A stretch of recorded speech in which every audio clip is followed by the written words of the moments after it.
একজন নারী তিনজনকে খুশি করলেই সে জান্নাতি। সুবহানাল্লাহ।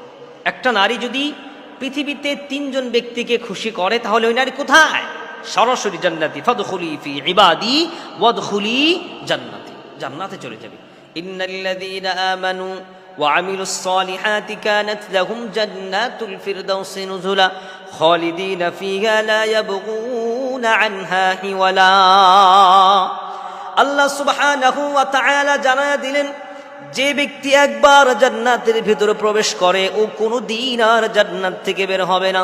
চিরস্থায়ী জান্নাত, চিরস্থায়ী শান্তি, চিরস্থায়ী আরাম, চিরস্থায়ী সুখের জায়গা। ওই সুখের জায়গায় যদি আমার মা বোনরা যেতে চাও তাহলে তোমরা শুধুমাত্র দুনিয়াতে তিনজন ব্যক্তিকে খুশি করে যাও।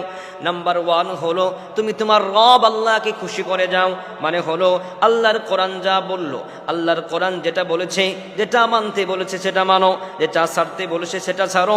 যদি নাম্বার 1 আল্লাহর কোরআন অনুযায়ী জীবন যাপন করতে পারো, ও আমার মা, ও আমার বোন, তোমাকে বলে দিলাম তুমি জান্নাতি, তুমি জান্নাতি।